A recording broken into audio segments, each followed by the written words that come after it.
Twelfth class बेटा, welcome again जी। तो यार एसी वाला चैप्टर लास्ट स्टेज पे उसकी पहुंच गए हम। दो टॉपिक रह गए, एक है आपका ट्रांसफार्मर बेटा और दूसरा है एसी जनरेटर। एक एक करके कराएंगे। आज हम ट्रांसफार्मर कवर अप करने जा रहे हैं। वेरी वेरी इंपॉर्टेंट है जी, 100% श्योर वाले, ठीक है। जैसे साइक्लोट्रॉन था ना 100% श्योर वाला, उसको आपने रटा, लेकिन सारी उम्मीदों पे पानी फिर गया। कुछ दिनों बाद सीबीएसई ने उसको डिलीट कर दिया। अब तो खैर सीबीएसई वाले भी जो डिलीट करने वाला काम है वो कर चुके हैं। तो ये ट्रांसफार्मर और एसी जनरेटर दोनों बेटा पक्के क्वेश्चन होते हैं। साइक्लोट्रॉन भी भाई पक्का ही होता था, पता नहीं क्या दिमाग में आया सीबीएसई वालों के, उन्होंने उसको डिलीट ही कर दिया। तो दो टॉपिक मान के चलो, वेरी वेरी इंपॉर्टेंट है। एक बेटा ट्रांसफार्मर और दूसरा एसी जनरेटर। आज हम कवर अप करने जा रहे हैं ट्रांसफार्मर यार, ठीक है। तो ट्रांसफार्मर स्टार्ट कर लेते हैं। अपना हेडिंग डाल लेना ट्रांसफार्मर, एक लेक्चर और लगेगा, एसी जनरेटर का कवर अप करा देंगे फिर, ठीक है। फिर देखेंगे थोड़ा बहुत और जो बीच में बची खुची बातें होंगी उसके लिए कुछ चाहिए कि नहीं। वैसे दो ही लेक्चर रहेंगे, एक ट्रांसफार्मर वाला और एक एसी जनरेटर वाला। तो लेट्स स्टार्ट यार ट्रांसफार्मर। पहली बात तो यार ये भी एक बड़ा डिवाइस टाइप टॉपिक है कि जैसे साइक्लोट्रॉनिक डिवाइस था, ट्रांसफार्मर भी एक डिवाइस है, एसी जनरेटर भी एक डिवाइस ही है। तो जितने भी डिवाइस टाइप टॉपिक्स है ना, जिसमें डिवाइस की डिस्कशन है, तो उसको मैंने बोला था यार 5 पॉइंट्स में डिस्कस करते होते हैं कि सबसे पहले नंबर पर क्या डिस्कस करो जी, इसका प्रिंसिपल, ठीक है। एक एक करके करेंगे। तो सबसे पहले नंबर पर इसका प्रिंसिपल डिस्कस करो, फिर इसकी कंस्ट्रक्शन यानी लेबल डायग्राम, है ना। छोटी क्लासेस में इसको लेबल्ड डायग्राम कह देते थे, यहां मैं इसको कंस्ट्रक्शन कह देता हूं। कंस्ट्रक्शन और लेबल डायग्राम एक ही बात हो गई। तो प्रिंसिपल लिखेंगे बेटा, कंस्ट्रक्शन लिखेंगे, फिर इसकी थोड़ी बहुत वर्किंग या जो थ्योरी है वो चली जाएगी। वर्किंग थ्योरी इकट्ठे भी हो सकती है, कई बार थ्योरी अलग लिखनी पड़ जाती है, वर्किंग अलग लिखनी पड़ जाती है। अब साइक्लोट्रॉन में वर्किंग अलग थी, थ्योरी अलग थी, जो मैथमेटिकल था। इसमें वर्किंग थ्योरी एक ही साथ अपनी चल जाएगी। तो वर्किंग ऑब्लिक थ्योरी हो जाएगा। लास्ट में इसके यूजेस, कोई लिमिटेशंस एक्सेट्रा। अब 5 पॉइंट में बेटा 2 पॉइंट यहां पर इकट्ठे आ जाएंगे। ट्रांसफार्मर के केस में वर्किंग थ्योरी वाला पॉइंट जो है ना वो कंबाइन होके आ जाएंगे आपके, कुल मिला के 4 ही पॉइंट बन रहे हैं। प्रिंसिपल, कंस्ट्रक्शन, वर्किंग या थ्योरी, और उसके बाद यूजेस, लिमिटेशन एक्सेट्रा एक्सेट्रा। तो प्रिंसिपल, कंस्ट्रक्शन यार बाद में डिस्कस करते हैं। पहले ये सोचो कि ट्रांसफार्मर तुमने रियल लाइफ में सुना है कि नहीं सुना। उम्मीद है सुना ही होगा। कई बार आप इधर उधर हर चौक में ना, जहां पे भी आपके गली मोहल्ले का चौक होता है ना, वहां पे यार एक क्या लगा होगा, ट्रांसफार्मर लगा होता है। कई बार लाइट चली जाती है, सारा सारा दिन नहीं आती, पता करते हैं कि लाइट क्यों गई है, लोग कहते हैं यार वो जो अपना ट्रांसफार्मर था ना वो फूक गया है जी। तो कई बार ट्रांसफार्मर फूक जाता है, उसको ठीक करने आएंगे बिजली बोर्ड वाले, या कई बार एक दूसरा ट्रांसफार्मर ले आते हैं, टेम्परेरी उसको खड़ा कर जाते हैं जब तक वो ठीक नहीं होता। तो ट्रांसफार्मर बड़ी कॉमन सी चीज है यार, यूज होता ही होता है। हर गली मोहल्ले में, हर चौक में क्या लगा होगा, एक ना एक ट्रांसफार्मर लगा होगा। अब पॉइंट ये है कि इतनी कॉमन सी चीज हो गई है, इसका ऐसा क्या यूज हो रहा है कि इसके बिना काम ही नहीं चल रहा। तो बेटा पॉइंट ये है कि जो अल्टरनेटिंग वोल्टेज है ना, जहां पे भी जनरेट हुई, मान लो एक पावर जनरेटिंग स्टेशन है यार कहीं पे दूर, जैसे मान लो भाखड़ा नंगल डैम है ना, वहां पर जो भी है हाइडल पावर स्टेशन है, इलेक्ट्रिसिटी जनरेट होती है। यहाँ बठिंडा में थर्मल पावर प्लांट है, तो कहीं थर्मल पावर प्लांट होते हैं, कई हाइडल पावर प्लांट होते हैं, कहीं पे भी जो मर्जी पावर प्लांट हो, काम क्या है उसका यार, करंट या वोल्टेज जनरेट करना। कौन सी वाली? अल्टरनेटिंग वाली। अच्छा, ये दूर दराज के इलाकों में होते हैं पावर स्टेशंस, और वहां से दूर दूर तक इलेक्ट्रिसिटी जो प्रोड्यूस हुई है उसको सप्लाई किया जाता है।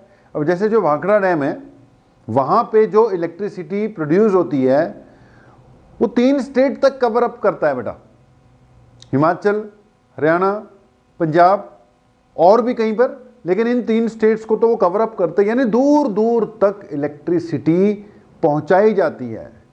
अब ये जनरेटिंग स्टेशन है, मान लो इसने ऑल्टरनेटिंग वोल्टेज जनरेट कर दी, और यहां पर कहीं पर मान लो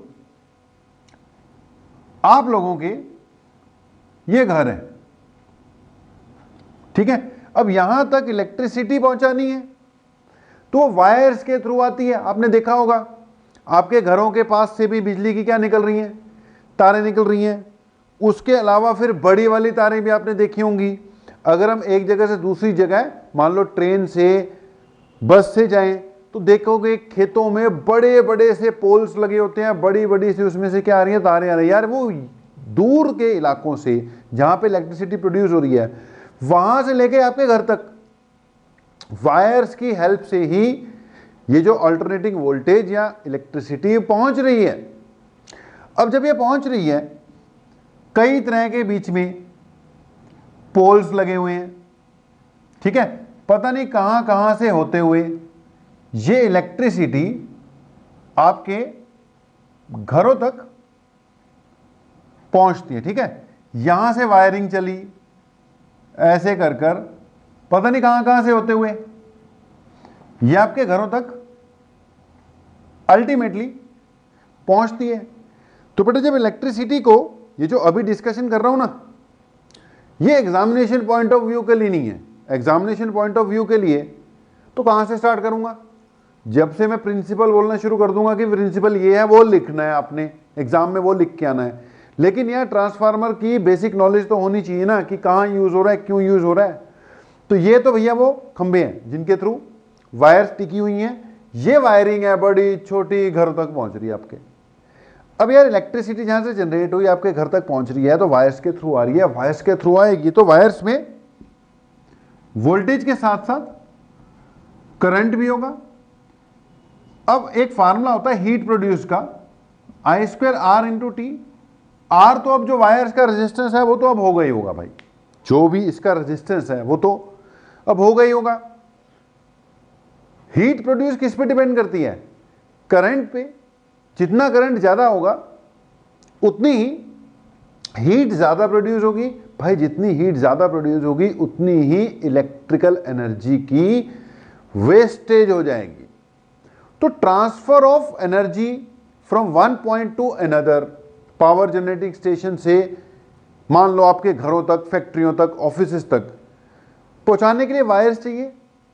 करंट आएगा ही आएगा, जितना करंट होगा उतनी हीट ज्यादा प्रोड्यूस होगी, उतनी वेस्टेज ज्यादा होगी। तो बेटा कोशिश ये रहेगी हमारी कि जब इलेक्ट्रिसिटी को ट्रांसफर कर किया जा रहा ना एक पॉइंट से दूसरे पॉइंट पे, it should be transferred at low currents. Low currents पे ट्रांसफर होनी चाहिए। जितना कम करंट होगा उतनी ही हीट कम प्रोड्यूस होगी, उतनी ही वेस्टेज कम होगी। अब अगला पॉइंट, यार जो पावर जनरेट हुई है, पावर का बेसिक फार्मूला होता है वोल्टेज इनटू करंट। अगर आप करंट को लो करने की कोशिश करोगे तो जो पावर है उसके अंदर, जो उसके अंदर एनर्जी है वो तो उतनी है ना, तो पावर तो उतनी है, पर यूनिट टाइम तो उतनी एनर्जी प्रोड्यूस हो रही है ना भाई। पावर होता है energy produce per unit time, वो तो उतनी हो रही है। तो जो वोल्टेज है ना, वोल्टेज, करंट लो करोगे तो वोल्टेज को क्या करना पड़ेगा, हाई करना पड़ेगा। समझो बात को, वोल्टेज को हाई करना पड़ेगा। जितनी ज्यादा वोल्टेज हाई कर दोगे ना, उतनी ही करंट, उतना ही करंट कम हो जाएगा, उतनी ही वेस्टेज कम हो जाएगी। तो पॉइंट मेरे ख्याल से पकड़ में आया होगा कि यहां पे इलेक्ट्रिसिटी प्रोड्यूस हुई, हमने घर तक पहुंचानी है। जो प्रोड्यूस हुई वो इतनी कोई हाई वोल्टेज प्रोड्यूस नहीं हुई है, नॉर्मल वोल्टेज है, नॉर्मल वोल्टेज है तो भाई करंट भी कोई ज़्यादा लो नहीं होगा, नॉर्मल करंट होगा। अगर उसी वोल्टेज पे ट्रांसफर कर दो तो करंट ज़्यादा होने के कारण वेस्टेज वेस्टेज बहुत ज़्यादा हो जाएगी, एनर्जी लॉसेस बहुत ज़्यादा हो जाएंगे। तो करंट को कम करने के चक्कर में वोल्टेज को हाई करना पड़ेगा। So when power is, electrical power is या electrical energy is transmitted from one point to another with the help of wires, it should be transferred, it should be transported, it should be transmitted at high voltages.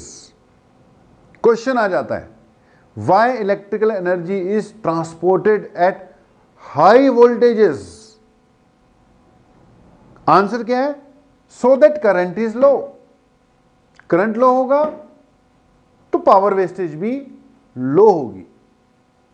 अब बेटा जो भी voltage generate हुई है वो तो जो हुई सो हुई, उसको हाई वोल्टेज में कन्वर्ट करने के लिए ट्रांसफार्मर आएगा। अब आ गया किसका रोल? ट्रांसफार्मर का। ट्रांसफार्मर क्या है? It is a device which converts level of voltage.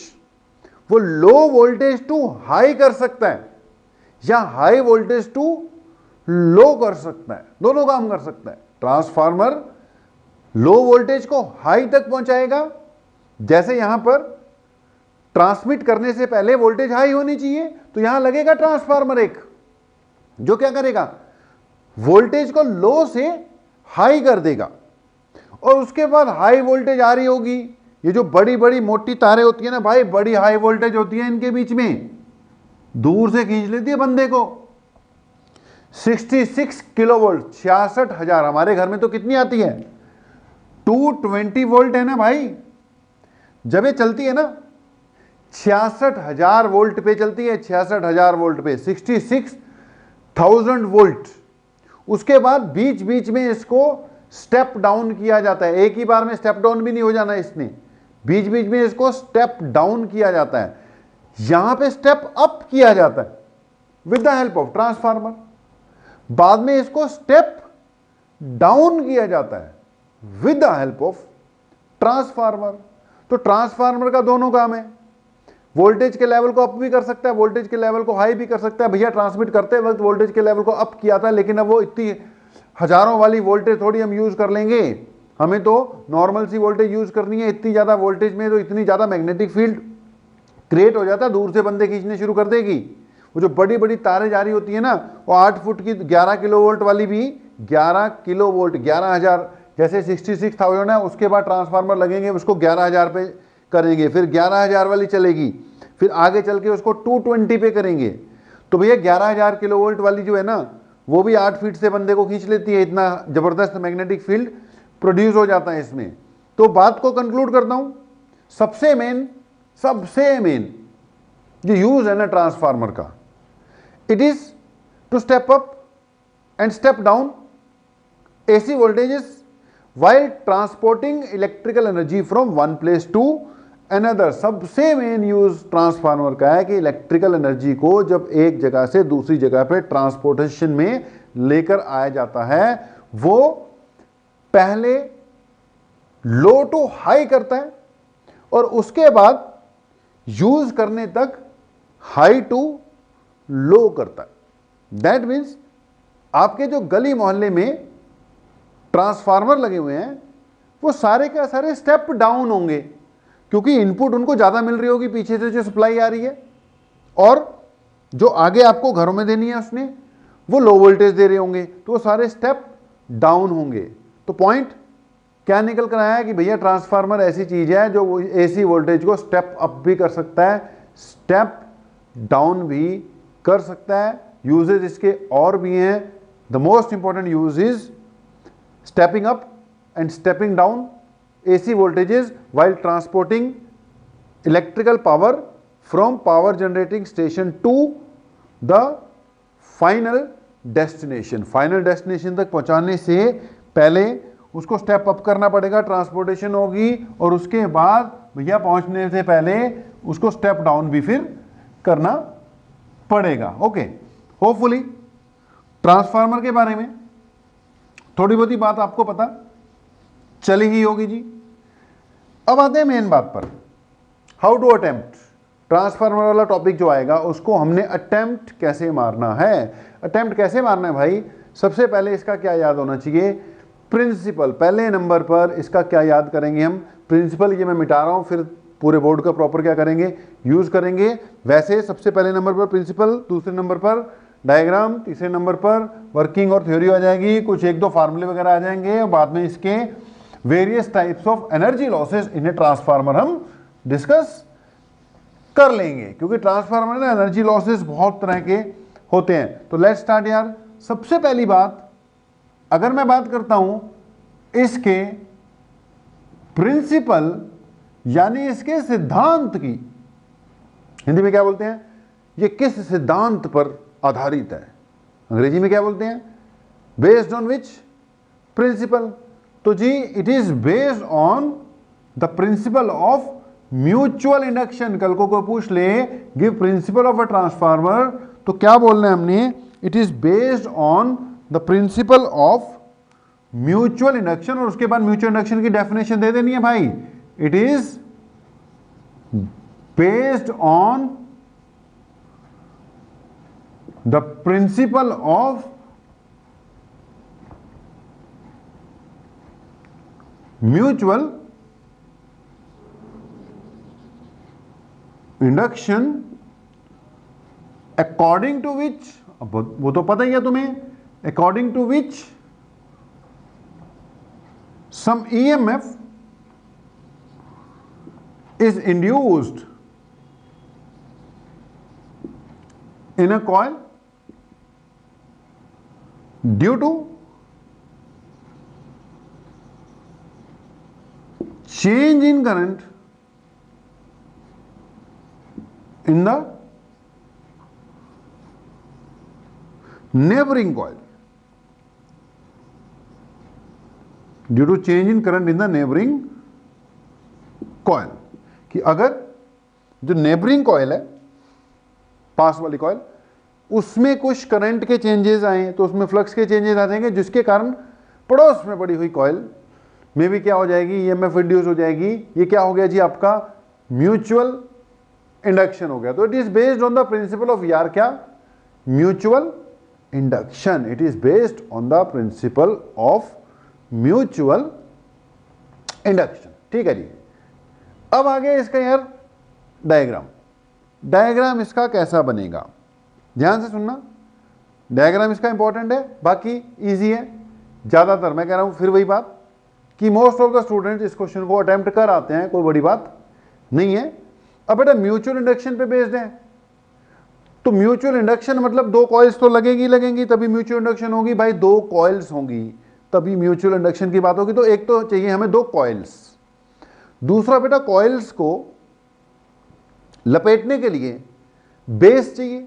अच्छा आपको पता है अगर जो कॉइल है उसके अंदर आयरन इंसर्ट कर दो, आयरन फेरोमैग्नेटिक है, आयरन कैसा होता है, फेरोमैग्नेटिक, और फेरोमैग्नेटिक होने के कारण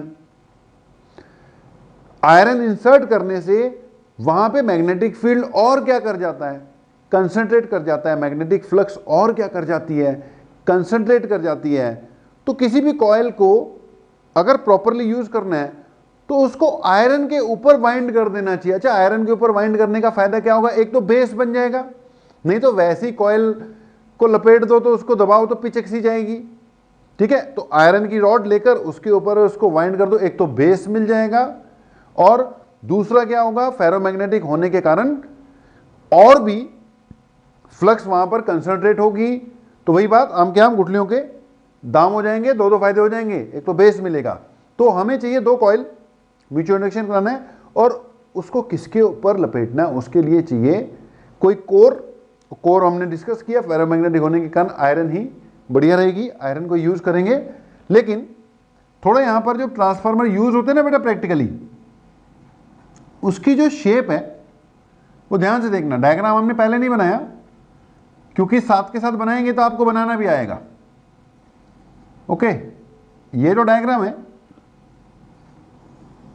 जो प्रैक्टिकली यूज होता है, ये यार आयरन का एक बल्क पीस है, पीस, ठीक है। A bulk piece of iron है, मोटा सा, ठीक है जी। ये आयरन का एक मोटा सा क्या हो गया भाई, पीस हो गया, पीस,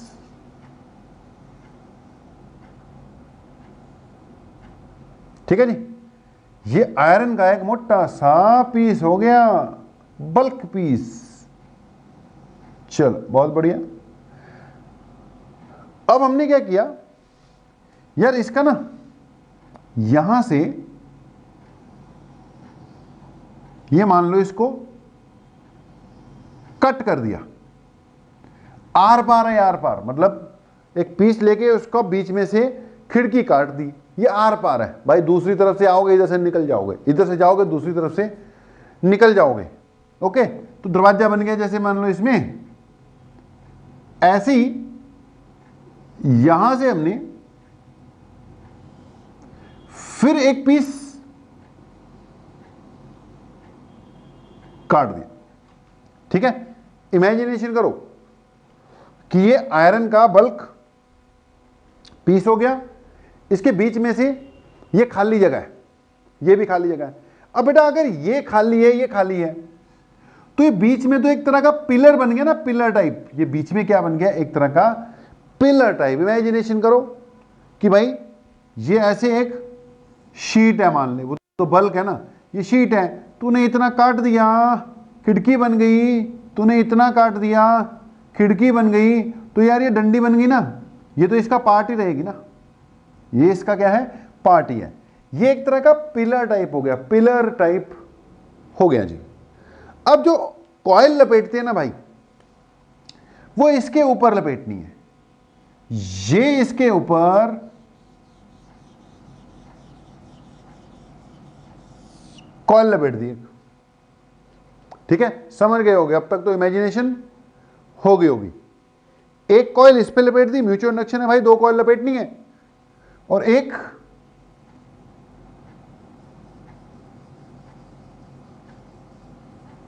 दूसरी साइड से लपेट दी। अब दो कॉइल हो गई, एक दूसरे के अंदर है लिपटी हुई। अब वो आपको 10 बार बता रखा है हमने कि एक दूसरे के ऊपर दो कॉइल लिपट जाएंगी, तो ये नहीं है कि एक का करंट दूसरे में, दूसरे का करंट पहले में घुस जाएगा, ऐसे नहीं घुसता। ये जो कॉइल्स होती है इंसुलेटेड होती है अपने आप में। वायर भी कैसी होती है, इंसुलेटेड होती है यार, कॉपर की वो ब्राउन सी वायर, उसके ऊपर बढ़िया कोटिंग सी कर रखी होती है उन्होंने, बढ़िया उसके ऊपर क्या कर रखी होगी, कोटिंग कर रखी होती है इंसुलेटेड है। एक दूसरे के ऊपर लपेट दी, एक दूसरे के ऊपर क्यों लपेटी, सबसे बढ़िया ये रहेगा यार, म्यूचुअल इंडक्शन बढ़िया होगा, फ्लक्स की लीकेज नहीं होती। आपको बताया था एक वो कोफिशिएंट ऑफ कपलिंग, कपलिंग वगैरह हम पढ़ रहे थे, तो अगर कॉइल को दूर दूर रख दोगे तो म्यूचुअल इंडक्शन कहां से होगी, एन एक दूसरे में घुसा के रखो, चढ़ा के रखो, एक की फ्लक्स दूसरे में लगभग सारी घुस जाएगी। तो ये आयरन का पीस है बड़ा सा, एक कॉइल है, दूसरी कॉइल है, एक के ऊपर एक लपेट दी, दो दो तीन तीन फायदे मिल रहे हैं। एक तो आयरन है भैया, फेरोमैग्नेटिक है, फ्लक्स इधर उधर जाने ही नहीं देगा, अंदर घुसा लेगा, अपने कंसंट्रेट करवा लेगा वहीं पर। दूसरा, एक दूसरे के ऊपर लपेट दी तो लीकेज ऑफ फ्लक्स मिनिमम हो जाएगी, फ्लक्स लीकेज मिनिमम होगी। और तीसरा, आयरन का यूज करके उसके ऊपर लपेटिए, बेस तो बन गया ना, पूरा का पूरा एन रख दो, एक बेस क्या हो गया, तैयार होगा, वरना कॉइल को संभालते रहोगे। तो आयरन का एक पीस लिया, उसके ऊपर एक कॉइल, दूसरी कॉइल, सारे फायदे, हर तरह से कोशिश की कि बढ़िया बन जाए। एक तो बेस बन गया पूरा का पूरा, उसके ऊपर कॉइल लपेट दी, एक दूसरे के ऊपर लपेटिए, म्यूचुअल इंडक्शन बहुत बढ़िया होगा, लीकेज ऑफ फ्लक्स नहीं होगी, फेरोमैग्नेटिक होने के कारण कंसंट्रेशन उसने और करवा देनी है। ओके जी, ये सिचुएशन है अब आपके सामने जो भी है, ये इसकी कंस्ट्रक्शन है, या कह लो ये इसका डायग्राम है। दो कॉइल है, जहां से आपने इनपुट देनी है एसी की मेरे भाई, ये इनपुट आ गई, तो इसको कहते हैं प्राइमरी कॉइल। कौन सी कॉइल, प्राइमरी कॉइल, ये प्राइमरी कॉइल है, ठीक है जी। ये इसका एक एंड P1 हो गया, ये इसका एक एंड P2 हो गया। ये इनपुट एसी वोल्टेज हो गई, ठीक है जी। अब यहां से इनपुट आएगी, और इस तरफ आउटपुट ली जाएगी, आउटपुट भी ऐसी आएगी भाई। इसको कहते हैं सेकेंडरी कॉइल, सेकेंडरी कॉइल। तो एक हो गई प्राइमरी कॉइल और दूसरी हो गई सेकेंडरी कॉइल। ठीक है जी। दोनों में नंबर ऑफ टर्न्स अनइक्वल भी हो सकती हैं, ऐसा नहीं जरूरी कि नंबर ऑफ टर्न्स सेम रखें। मान लो प्राइमरी कॉइल में कितनी टोटल नंबर ऑफ टर्न्स हैं, एनपी, और सेकेंडरी कॉइल्स में कितनी टोटल नंबर ऑफ टर्न्स हैं, N S. S for secondary, P for primary. तो एक होगी भाई प्राइमरी कॉइल, एक हो गई सेकेंडरी कॉइल। ओके जी। अब ठीक है, कंस्ट्रक्शन यही है, आयरन कोर है, दो कॉइल है, कैसे लिपटी है बता दिया। अब एक और बात यहां पर यार, ये जो बल्क मटेरियल है ना आयरन का, इसके साथ एक दिक्कत है। दिक्कत इसके साथ ये है कि इसमें चलना है अल्टरनेटिंग करंट, जो कि मैग्नीट्यूड में वेरी करता रहेगा। अल्टरनेटिंग करंट चलेगा, मैग्नीट्यूड में वेरी करता रहेगा, जिसके कारण फ्लक्स में चेंजेस होंगे भाई, जिसके कारण ईएमएफ इंड्यूस होगी, और जिसके कारण पूरे बल्क मटेरियल में एडी करंट्स प्रोड्यूस हो सकते हैं। क्या प्रोड्यूस हो सकते हैं? एडी करंट्स प्रोड्यूस हो सकते हैं। तो यार फ्लक्स में चेंजेस होने के कारण इसमें क्या प्रोड्यूस हो जाएंगे? Eddy currents. अब एडी करंट्स के कारण हीट प्रोड्यूस होगी, हीट प्रोड्यूस होने से दो नुकसान, एक तो एनर्जी का लॉस हो रहा है, और दूसरा ज्यादा हीट प्रोड्यूस होगी। ये जो कॉइल लपेट रखी है ना भाई, अभी तो मैं कह रहा था इंसुलेटिंग है, इंसुलेटिंग है, एक का करंट दूसरे में जाएगा, ज्यादा हीट प्रोड्यूस हो जाएगी, तो ये जो कॉइल है इनकी इंसुलेशन पिघल जाएगी। इंसुलेशन पिघल जाएगी तो एक का करंट दूसरे में भी एंटर कर सकता है और आग लग सकती है, फूक सकता है। हम तभी कहते हो तो ट्रांसफार्मर फूक गया भाई। तो एडी करंट के बड़े नुकसान है, हमें एडी करंट्स को रिड्यूस करने का कुछ ना कुछ उपाय करना पड़ेगा। तो एडी करंट को रिड्यूस करने का जो उपाय किया जाता है वो ये किया जाता है कि बल्क मटेरियल ना लेकर, आयरन का बल्क मटेरियल, बल्क मोटा पीस ना लेकर, इसकी पतली पतली, इस टाइप के मटेरियल की पतली पतली क्या काट ली जाती हैं? शीट्स काट ली जाती हैं। जैसे मान लो इसकी मैंने एक पतली सी स्लाइस काट ली, ठीक है नहीं? जब मैं इसकी स्लाइस काटूंगा तो ये ऐसा बन जाएगा। ओके जी, ये सिचुएशन आ गई। बस ये मोटा नहीं है, हमने इसका एक पीस काट रखा है। अब क्या करेंगे इसको? वही चीज है, इसका एक पीस काट दिया, समझ गए होंगे। यहां से जैसे ब्रेड के नहीं पीस काटे जाते भाई, यहां से इसका एक पीस काट दिया, पीस। ठीक है नहीं? मान लो यहां से इसका एक पीस ऐसे अलग कर दिया। अब क्या करना है इसको? ये पीस को काट के ना इसके अच्छी तरह से चारों तरफ से क्या कर देते हैं? लैमिनेशन कर देते हैं। लैमिनेशन मतलब इसके ऊपर किसी मटेरियल की कोटिंग कर देते हैं जिससे लैमिनेट हो जाए। लैमिनेट मतलब कि करंट एक जगह से दूसरी जगह ना जाए। जैसे मोबाइल की नहीं लैमिनेशन कर देते, लेयर चढ़ा देते हैं यार, इसके ऊपर भी एक पतली सी किसी मटेरियल की वार्निश बोलते हैं, उसकी लेयर चढ़ा दी, आगे से पीछे से चारों तरफ से अच्छी तरह से वो ऐसे डुबो के ही निकाल देते हैं। ये लैमिनेट हो गया। ऐसे एक नहीं, बहुत सारे पीस काट लिए, सबको लैमिनेट कर दिया। बहुत सारे पीस काटकर सबको क्या कर दिया? लैमिनेट कर दिया। और फिर उनको जोड़कर बल्क मटेरियल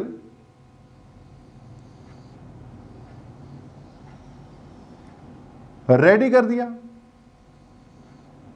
अब देखो बल्क तो ये है ही अभी भी, यानी बेस तो बनाएगा ही बनाएगा। ठीक है, बेस का काम तो अभी भी ये करेगा। दूसरा लैमिनेट कर देने से फ्लक्स को तो कोई फर्क पड़ेगा नहीं, मैग्नेटिक फील्ड को क्या फर्क पड़ना है, वो तो फिर भी घुसेगा उसके अंदर। लेकिन जब एडी करंट प्रोड्यूस होंगे ना भाई, तो एडी करंट्स की लिमिटेशन हो जाएगी, क्योंकि फिर इलेक्ट्रॉन इधर उधर पूरा फ्रीली नहीं मूव कर पाएंगे, वो एक ही लेयर के अंदर, ऐसी एक ही लेयर के अंदर अंदर मूव करेंगे तो करेंगे।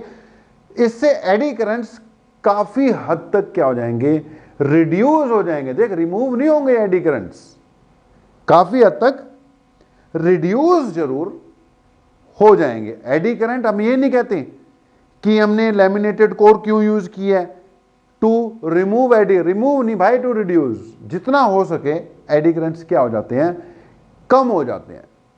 तो बेटा जी, इस कोर को, ये जो पूरा बना हुआ है ना, इसको कहते हैं ट्रांसफार्मर कोर। ये ट्रांसफार्मर की क्या है मेरे भाई, कोर है। ओवरऑल ये क्या है, ट्रांसफार्मर कोर। इसमें क्या यूज की गई है, सॉफ्ट आयरन यूज की गई है। सॉफ्ट आयरन क्यों करते हैं वो भी बता देंगे। सॉफ्ट आयरन ही यूज की जाती है। और ऊपर से ये कोर कैसी कोर कहलाती है मेरे भाई, लैमिनेटेड कोर। ये कैसी कोर कहलाती है, it is termed as a laminated core. Question आ जाएगा, why laminated core is used.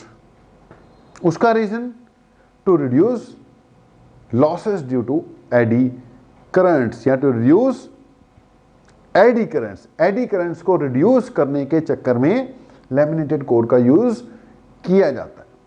Okay जी, तो कंस्ट्रक्शन में यही करके आना है भाई। ये डायग्राम बनेगा, लैमिनेटेड कोर होगी, बाकी लिखोगे कि लैमिनेटेड कोर क्यों यूज की है, लैमिनेटेड कोर क्यों यूज किया है, टू रिड्यूस एडी करंट। ये लिख के आ जाना। अब लैमिनेटेड कोर कैसे बनाई, ऐसे काटी वैसे काटी, ब्रेड की तरह काटी, फिर उसके बाद उसमें कोटिंग की, ये किया वो किया, ये सब नहीं समझाना, ये हमने आपको समझाना होता है। वैसे कोई पूछ ले समझा देना, लिखने में डायग्राम बनाना, इसके बारे में मेन पॉइंट्स लिखाना। लैमिनेटेड कोर क्यों यूज की है ये लिखाना, सॉफ्ट आयरन कोर क्यों यूज किया वो लास्ट में बता देंगे। ओके, तो ये कंस्ट्रक्शन हो गया खत्म, कहानी खत्म। कंस्ट्रक्शन वाला पार्ट मान लो हमने कवर अप कर लिया बेटा, तो प्रिंसिपल हुआ based on the principle of mutual induction. फिर कंस्ट्रक्शन वाला पार्ट हो गया। अब अगली बात है इसकी वर्किंग। वर्किंग थ्योरी इकट्ठे करा देता हूं, ठीक है। वर्किंग ऑब्लिक थ्योरी इसकी इकट्ठे ही कवर अप करा देते हैं बेटा। तो अगली बात हो गई यार इसकी वर्किंग। वर्किंग सिंपल है कि पॉइंट ये है कि आपने प्राइमरी में ऑल्टरनेटिंग वोल्टेज दी है। ऑल्टरनेटिंग वोल्टेज कैसी होती है, कंटिन्यूसली वेरिंग, जिसके कारण करंट भी कैसा होगा, कंटिन्यूसली वेरिंग। अगर बेटा करंट वेरी करेगा तो फ्लक्स में चेंजेस आएंगे। फ्लक्स में चेंजेस आएंगे तो प्राइमरी में भी चेंजेस आएंगे भाई, सेकेंडरी में भी आएंगे। प्राइमरी में अगर कोई ईएमएफ इंड्यूस हो जाती है उसके कारण वो तो सेल्फ इंडक्शन होगी, लेकिन इसके कारण सेकेंडरी कॉइल में, जिसको तुमने कोई करंट नहीं दिया, तुमने इधर दिया, उसको प्रोवाइड नहीं किया, यहां पे इनपुट दिया तुमने, प्राइमरी में होने वाले चेंजेस के कारण, फ्लक्स में चेंजेस के कारण सेकेंडरी में भी आ गई, वो भी तो उसके ऊपर लिपटी हुई है, उसकी भी फ्लक्स भी चेंज हो जाएगी। और सेकेंडरी में फिर ईएमएफ इंड्यूस हो जाएगी। आप वहां से आउटपुट ऑब्टेन करोगे तो वहां पे कुछ ना कुछ आउटपुट आपको मिलेगी मेरे भाई। ये वर्किंग है सिंपल कि when input is applied it is variable voltage, therefore flux changes takes place and as a result some EMF is induced in the secondary coil due to mutual induction. Mutual induction इसका principle है ही है, इसको बना के लिख देना, ठीक है जी। तो पॉइंट ये है, ध्यान से सुनना, कि जो फ्लक्स होती है ना, फ्लक्स चाहे प्राइमरी की हो चाहे सेकेंडरी की हो, ये किसके प्रोपोर्शनल आती है, नंबर ऑफ टर्न्स के प्रोपोर्शनल होती है। Magnetic flux is directly proportional to number of turns. जितनी नंबर ऑफ टर्न्स ज्यादा होंगी उतनी ही फ्लक्स भी क्या होगी, ज्यादा होगी, ठीक है नी। अब यार अगर flux directly proportional to number of turns होती है तो d phi by d t भी तो directly proportional to number of turns ही आएगा। फ्लक्स नंबर ऑफ टर्न्स पे डिपेंड करती है, नंबर ऑफ टर्न जितनी ज्यादा होगी फ्लक्स होगी। अब d∅dt जो है उसमें भी n तो आएगा ही आएगा, किसी के भी रिस्पेक्ट में डिफरेंशिएशन होनी हो, हम इतने से काम चल जाएगा, n तो उसमें भी आएगा आएगा। अब आपको पता है कि जो d∅dt है वो इंड्यूस ईएमएफ होता है, तो इंड्यूस ईएमएफ भी किसके प्रोपोर्शनल आएगी, नंबर ऑफ टर्न्स के प्रोपोर्शनल आएगी। जब इसमें अल्टरनेटिंग करंट वगैरह बेटा चल रहा होगा, जो प्राइमरी की वोल्टेज है वो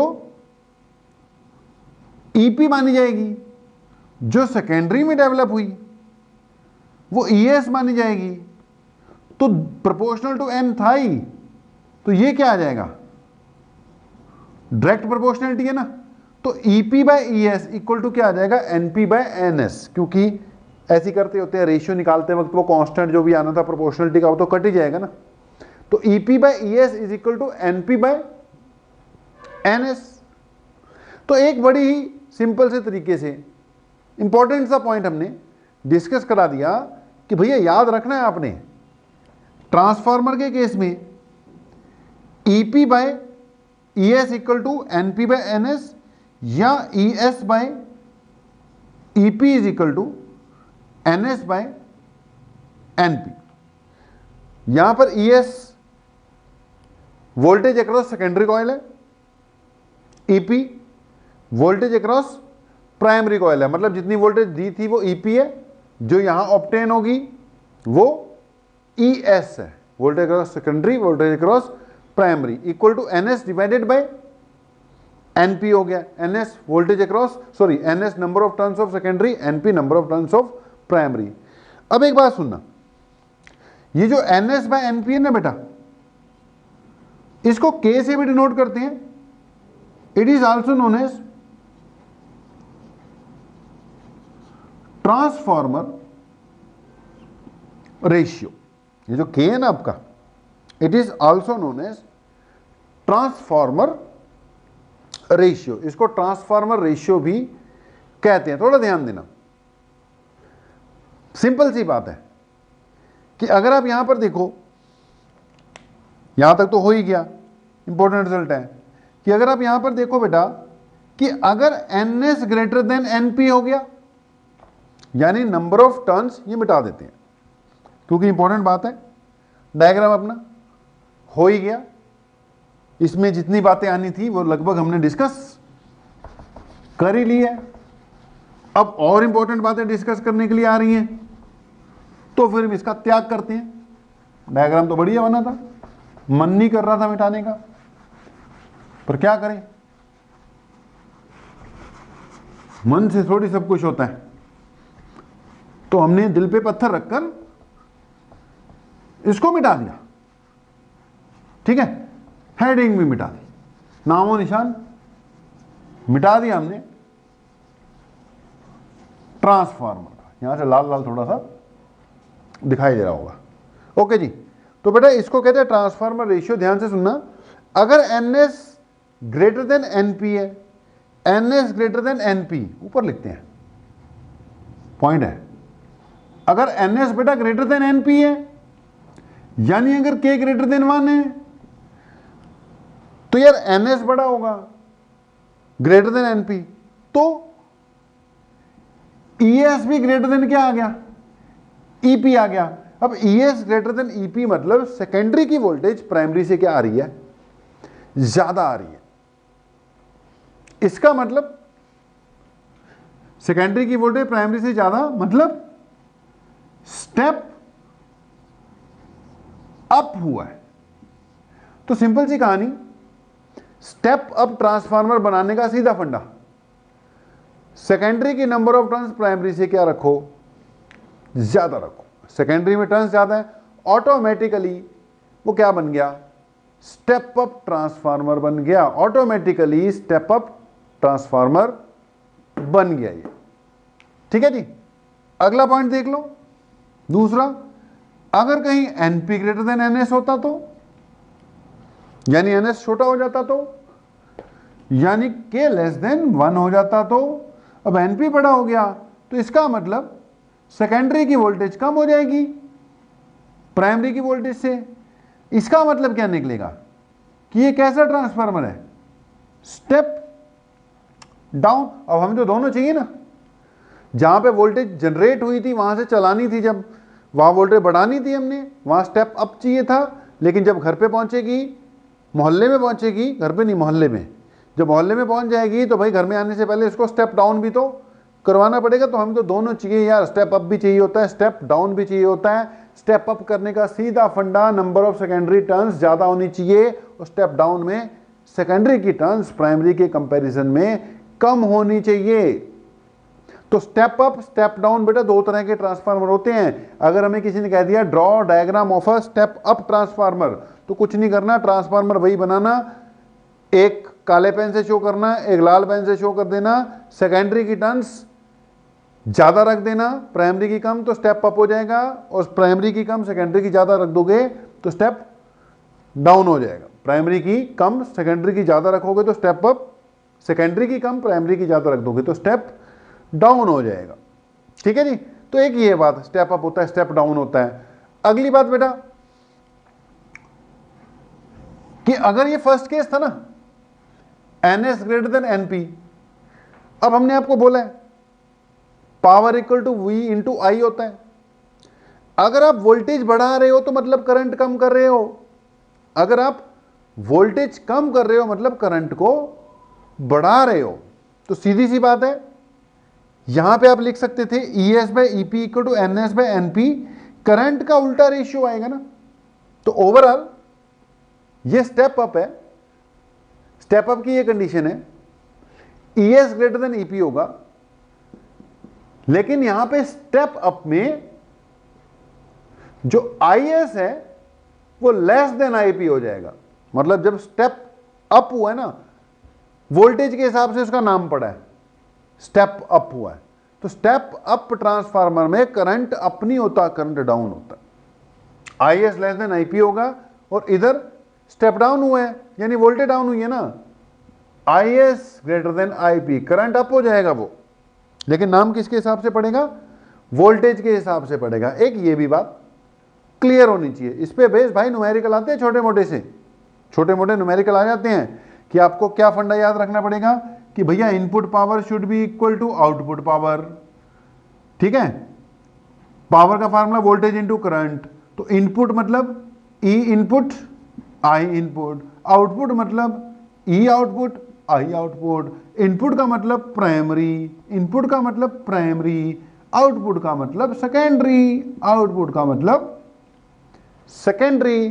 तो ये फार्मूला बेस्ड सिंपल से लल्लू से क्वेश्चंस आते रहेंगे, आएंगे। EPIP equal to ES IS पे बेस्ड भी क्वेश्चंस आएंगे। तो एक ये भी हो गया। अब बेटा अगली बात, हमने लिख तो दिया input power is equal to output power. Okay, थोड़ा शांति देते हैं तुम्हें, एक बार चेक करते हैं कि क्या क्या कर लिया। एक तो आपने क्या कर लिया यार, प्रिंसिपल क्लियर होना चाहिए, based on the principle of mutual induction. दूसरे नंबर पर डायग्राम कर लिया हमने, ठीक है, वो डायग्राम में एडी करंट के वाला फंडा भी, वो लैमिनेटेड कोर वाला भी बता देना आपने। तीसरे नंबर पर हमने इसका ये जो थोड़ी सी वर्किंग सी थी ये कर लिया। अब चौथे नंबर पे इसके एडिशनल पॉइंट्स आ रहे हैं जो अभी मैं बोलने जा रहा था। अब उस एडिशनल पॉइंट में पहली बात ये कि ये input power is equal to output power. बेटा ये आइडियल सिचुएशन है, ये आइडियल स्थिति है कि इनपुट पावर किसके इक्वल आ गई जी, आउटपुट पावर। जैसे कोई वेस्टेज होती ही नहीं है, लेकिन आपको पता है वेस्टेज तो होगी, वेस्टेज ऑफ एनर्जी तो होनी। तुमने कह दिया एडी करंट रिड्यूस करने के लिए तुमने लैमिनेटेड कोर लगा ली, भैया रिड्यूस किए हैं, जीरो थोड़ी कर दिए, एडी करंट तो कुछ ना कुछ होंगे ही होंगे। फिर तुमने कह दिया कि भैया एक दूसरे के ऊपर लपेट दी हमने कॉइल, फ्लक्स की लीकेज कम हो गई है, ना के बराबर हो गया। भैया ना के बराबर हुई है, ना थोड़ी हुई है, कुछ तो लीकेज होगी। तो कुछ फ्लक्स लीकेज हो गई भाई, ठीक है जी, कुछ एडी करंट के कारण लॉस हो गया, कुछ फिर वो जो कॉयल है, इतनी मोटी मोटी कॉयल होती हैं, वो जो कॉयल है भैया कॉपर की बनी होती है, उसका खुद का कुछ ना कुछ क्या होता है, रेजिस्टेंस होता है, रेजिस्टेंस के कारण भी हीट प्रोड्यूस होती है, थोड़ी बहुत एनर्जी अपने रेजिस्टेंस के कारण लूज कर जाएगा। 3 तो मैंने गिना ही दिए। एक मैंने बोला एडी करंट कुछ ना कुछ तो आएंगे, उससे एनर्जी का लॉस हो गया। दूसरा मैंने बोला फ्लक्स भी तो लीक होएगी थोड़ी बहुत ही, उससे लॉस हो गया। तीसरा मैंने बोला इसका खुद का रेजिस्टेंस हो सकता है, उसके कारण लॉस हो जाएगा। फिर वो वाइब्रेट करने लग जाता है यार, पूरा इतना मैग्नेटिक फील्ड प्रोड्यूस हो जाता है इसके आसपास, वो थोड़ा बहुत वाइब्रेशंस करता है, वाइब्रेशन से साउंड प्रोड्यूस होता है। अब साउंड के कारण भी, साउंड भी क्या है, एनर्जी है ना, वहीं से निकल रही है एनर्जी। तो there are various ways, various methods, या वेरियस कह लो फैक्टर्स, वेरियस मेथड नहीं factors, due to which there are loss of energy in a transformer. इसलिए ये जो था ना input power is equal to output power, ये तो यार आइडियल स्थिति है, कभी भी ऐसा तो होगा नहीं। तो कई बार क्वेश्चंस में ना एफिशिएंसी वगैरह दी होती है, किसी भी ट्रांसफार्मर की एफिशिएंसी वगैरह दी होगी, एफिशिएंसी पे बेस्ड भी बेटा क्वेश्चंस आएंगे। तो एफिशिएंसी में मैं लिख देता हूं, सिंपल सी बात है कि आपको पता ही है एफिशिएंसी अब क्या होता है, एफिशिएंसी इज इक्वल टू बेटा आउटपुट ओवर इनपुट। कभी भी किसी भी चीज की एफिशिएंसी हो तो एफिशिएंसी का मतलब होता है आउटपुट बाय इनपुट। यहां पे इलेक्ट्रिकल पावर है तो यहां पे एफिशिएंसी में आउटपुट इलेक्ट्रिकल पावर और इनपुट इलेक्ट्रिकल पावर आ जाएगा। तो हम बात कर रहे थे there are various energy losses, जिसके कारण कुछ ना कुछ एफिशिएंसी में कमी आ जाती है। उसके लिए एफिशिएंसी डिस्कस करनी पड़ेगी। एफिशिएंसी को हमें पता होना चाहिए, इट्टा से डिनोट करते हैं, और इट्टा इक्वल टू क्या हो गई भाई, output power over input power. यहां से जो आउटपुट पावर है वो क्या हो गई, एफिशिएंसी इनटू इनपुट पावर। तो अगर तो भाई किसी न्यूमेरिकल में एफिशिएंसी वगैरह ऐसा कोई शब्द इस्तेमाल ना किया हो तो सीधे चल देना, मान लेना फिर 100% एफिशिएंसी है, आउटपुट इक्वल टू इनपुट लगा लेना। लेकिन अगर बेटा एफिशिएंसी दे रखी हो 80%, 70%, 90%, तो output equal to efficiency into input आएगा। ठीक है जी। अगर एफिशिएंसी किसी ने 70% बेटा जी दे रखी है तो इसका मतलब ईटा की वैल्यू कितनी पुट करनी है, 0.7। 70% एफिशिएंसी का मतलब ईटा की वैल्यू कितनी पुट होगी, 0.7। 90% का मतलब 0.9, 80% का 0.8। बाकी आपको पता ही है, इस पे बेस भी क्वेश्चंस आ सकते हैं। 4 चीजें हैं तुम्हारे पास, एक ES-IS एफिशिएंसी चलो गई, और एक EP, IP। इनमें से कुछ क्वांटिटीज गिवन होती हैं और कुछ क्वांटिटीज आपको कैलकुलेट करनी होती है, बाकी क्वेश्चन के ऊपर डिपेंड करता है, वो आ ही जाएगा। ठीक है जी। तो प्रिंसिपल हो गया यार, कंस्ट्रक्शन भी हो गया, वर्किंग भी हो गई। प्रिंसिपल हो गया, कंस्ट्रक्शन हो गया, वर्किंग हो गई। बाकी उससे एडिशनल चीजें हम डिस्कस कर ही रहे हैं, एफिशिएंसी की बात भी हो गई। एक क्वेश्चन आता है आमतौर पर कि what are the various types of energy losses in a transformer, आ जाता है what are the various types of energy losses in a transformer. बोल के आ जाएगा अलग से ही भाई कि what are the various types of energy losses in a transformer. तो वो आपको पता ही है, फिर अभी अभी मैं डिस्कस कर रहा था। बाकी आपके पास नोट्स हैं ही यार, नोट्स में से रीड आउट करना। ठीक है, नोट्स आपके पास हैं ही हैं, नोट्स में से क्या करो, रीड आउट करो। जैसे मैंने बोला कि अगर ये अलग से क्वेश्चन आता है यार, इसलिए लिखवा के करा रहा हूं, बात तो मैं कर ही चुका हूं। अलग से क्वेश्चन आएगा various types of energy losses in a transformer, तो उसमें आप देख सकते हो। नंबर 1 मैंने क्या बोला था, एडी करंट लॉसेस लिख देना, बाकी तुम्हें पता ही है एडी करंट लॉसेस।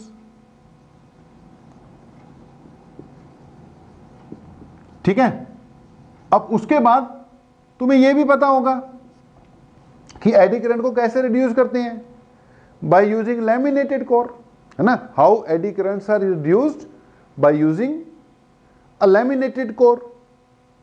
दूसरा क्या था, कॉपर लॉसेस। अब ये कॉपर लॉसेस कौन से थे यार, due to resistance of the coil. ठीक है जी, वो जो कॉइल है ना उसका खुद का भी कुछ ना कुछ क्या होता है, रेजिस्टेंस होता है। तो due to resistance of the coil copper losses हो गए। या फिर एक हो सकता है यार वो जो हमने बोला था अभी, फ्लक्स लीकेज, है ना, फ्लक्स लीकेज हो गई जी, तो एडी करंट लॉसेस हो गए, कॉपर लॉसेस हो गए, फ्लक्स लीकेज हो गई। उसके अलावा भी बेटा कई तरह के क्या हो सकते हैं, लॉसेस हो सकते हैं। आपके पास नोट्स सही है, नोट्स में जाकर इसको पढ़ना। ठीक है जी, तो वेरी वेरी इंपॉर्टेंट टॉपिक है। अच्छा, एक इसका फिर ये various type of energy losses, एक हमिंग लॉसेस है। हमिंग लॉसेस मैंने बताया ही था, वो जो वाइब्रेशन हो जाती है ना, कई बार वाइब्रेशन होने लग जाती है, वाइब्रेशन होने से साउंड प्रोड्यूस होता है, साउंड प्रोड्यूस होने से एनर्जी का लॉस ही है, साउंड भी प्रोड्यूस होगा, वो भी तो एनर्जी है। उसके अलावा भी कई दिए होंगे, हिस्टेरिसिस लॉस दिया होगा, बस वो मौका मिलने पर और समझाएंगे। हिस्टेरिसिस लॉसेस, हिस्टेरिसिस लॉसेस बेटा आपने हिस्टेरिसिस वाला एक कंसेप्ट पढ़ा होगा ना, कि जिसमें रिटेंटिविटी आया था। तब हिस्टेरिसिस लॉसेस ये है कि ये जो बार बार यहाँ पे क्या हो रहा है, मैग्नेटिक फील्ड बढ़ रहा है, घट रहा है, बढ़ रहा है, घट रहा है, क्योंकि ऑल्टरनेटिंग नेचर है वोल्टेज का, मैग्नेटिक फील्ड में चेंजेस आते हैं, जिसके कारण वो जो सॉफ्ट आयरन है ना जिसके ऊपर लपेट रखा है, वो बार बार मैग्नेटाइज और डीमैग्नेटाइज होती है। मैग्नेटाइज और डीमैग्नेटाइज होने इफेक्ट के कारण उसके अंदर एनर्जी के लॉसेस होते हैं। तो यहां पर बेटा 4-5 नाम जरूर आपको याद होने चाहिए, various type of energy losses transfer, अलग से क्वेश्चन आता है। लास्ट बात, यूजेस। यूज फिर मैंने आपको बताई दी।